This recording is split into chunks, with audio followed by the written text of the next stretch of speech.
My face, your face. To this day, I don't know exactly how I was chosen as inaugural poet. I asked committee staff, but no one seemed to know the details. I had never met the president. I've never met any president. In fact, I believe I'm the only inaugural poet in history who didn't have some kind of personal connection to the administration that chose him or her. This made my selection even more surprising, and the honor felt even greater, given the trust they had placed in me and my work without ever knowing me personally. However, after a while, I began fearing that the exact details of my selection might not be what I had imagined, so I preferred to simply cling, and still do, to my romantic musings.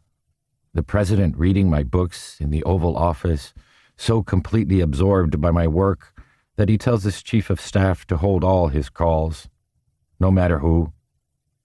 Or perhaps the president reading my poems at the dinner table to the whole family. Or, dare I imagine, he and the First Lady snuggled together in bed, reading my love poems to each other and discussing them with delight. Perhaps there might have been some political affinity that influenced my selection, despite the family lore that I was named after Richard Nixon. After all, I did fill a lot of boxes.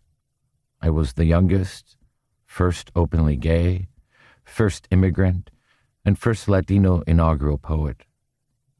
And the list could go on with other firsts that weren't really highlighted. First engineer, first Floridian, first Mainer, first poet with bushy eyebrows.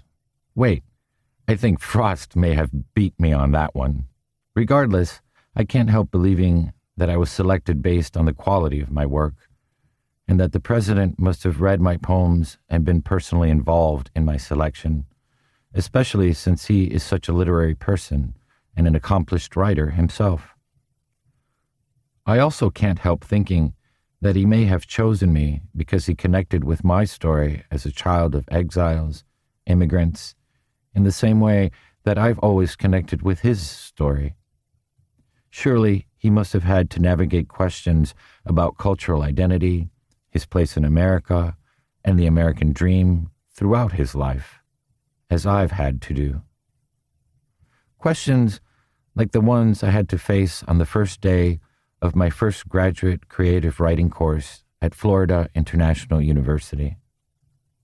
After we read and discussed poems by Whitman, Frost, and Ginsberg, Professor Campbell McGrath announced our assignment.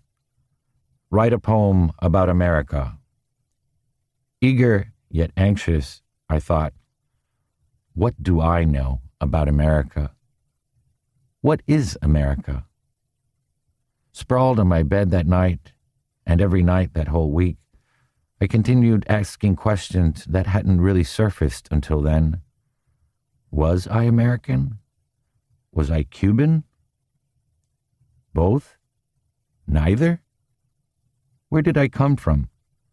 Where do I belong?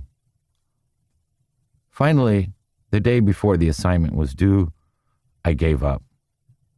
Or I should say, I gave in, surrendered to the emotional truth about my experience, the only America I knew.